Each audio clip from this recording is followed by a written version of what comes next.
I'm thrilled to dive into a topic that showcases our nation's strength and strategic brilliance: modern air defense vulnerabilities and South Asian conflict dynamics. Today, we'll explore the Russian S-400's weaknesses, how we're integrating it into our defense network, Pakistan's attempts to counter us with Chinese support, the tactical genius of our pilots, and the high-stakes scenarios of missile exchanges and covert warfare. This is about India's resolve to protect our skies and secure our future, so let's get started. Let's begin with the Russian S-400 Triumph, hyped as one of the world's top air defense systems, capable of neutralizing threats up to 400 kilometers away. But recent conflicts have exposed its cracks. In Ukraine, Ukrainian forces destroyed S-400 batteries in Crimea by using drones to blind radars, followed by Neptune cruise missiles to take out the launchers. A 2023 strike showed either Russian crews were unprepared or the S-400 couldn't handle low-flying threats. In Syria, S-400s failed to stop US Tomahawk missiles in 2017, which snuck through at low altitude. In Nagorno-Karabakh and Libya, drone swarms and decoys overwhelmed similar Russian systems.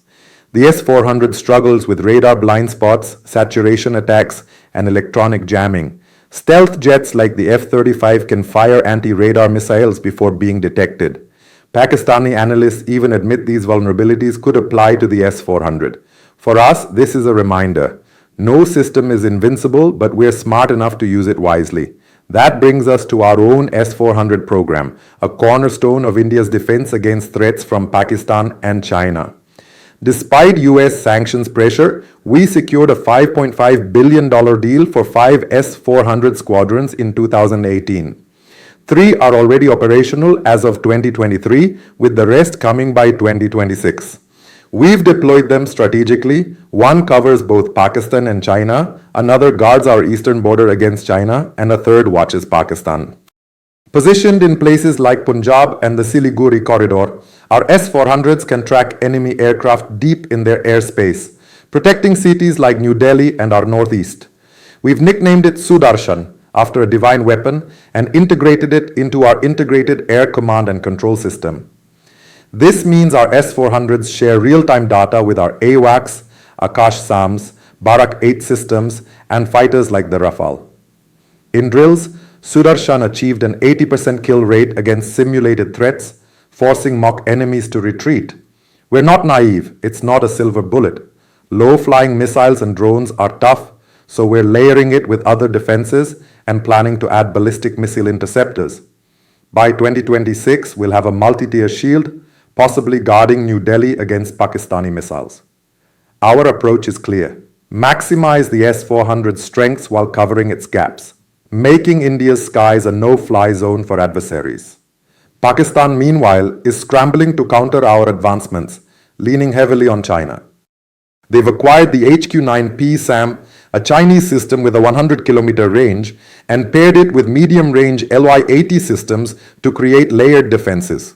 Their Chinese ZDK-03 AWACS, used in the 2019 skirmish, helps guide JF-17 fighters and SAMs. Pakistan's Babur cruise missile, likely built with Chinese tech, flies low to evade our radars and could target our S-400s.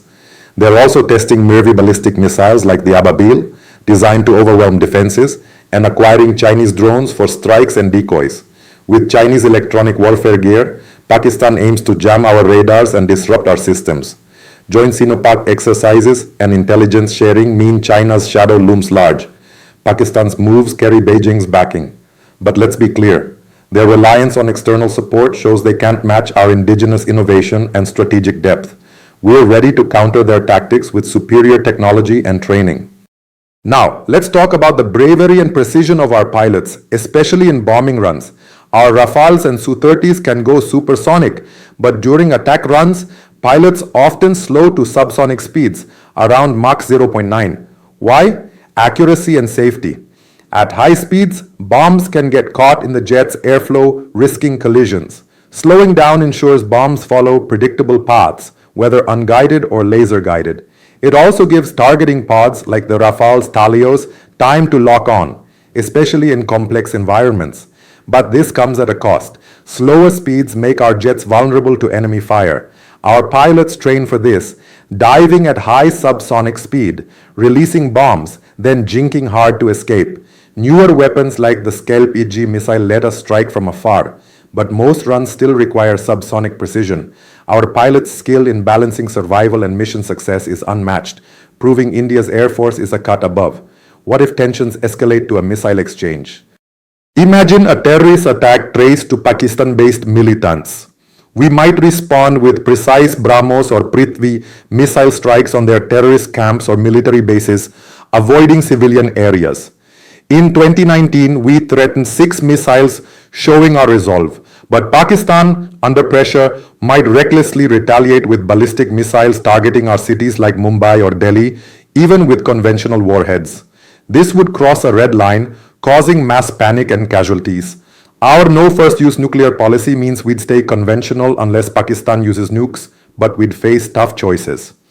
Striking Pakistani cities risks pushing them toward nuclear use, given their full spectrum deterrence doctrine.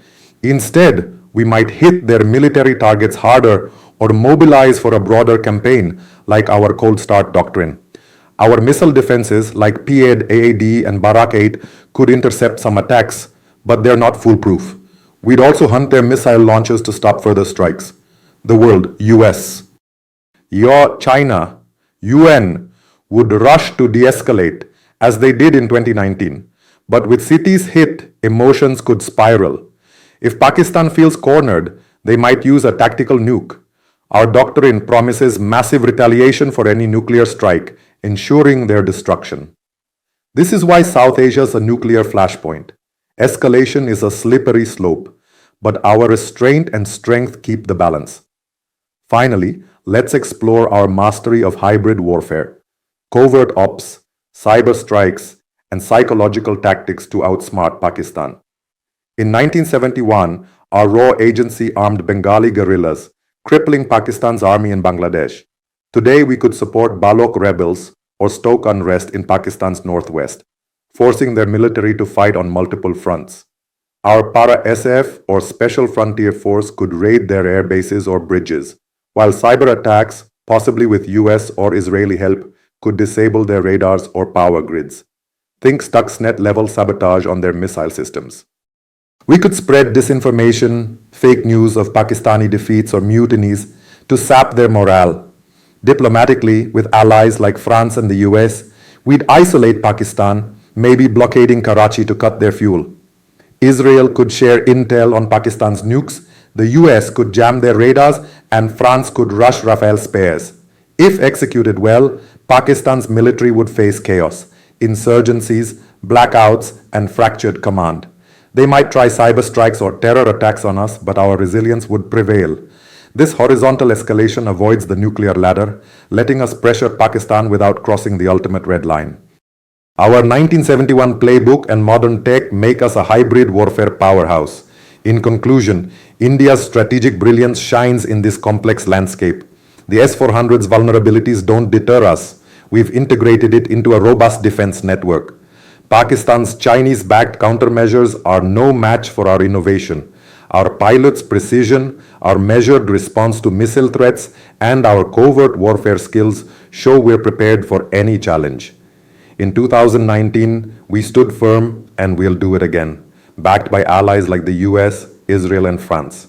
South Asia's future depends on strategy, not just firepower, and India's got the edge.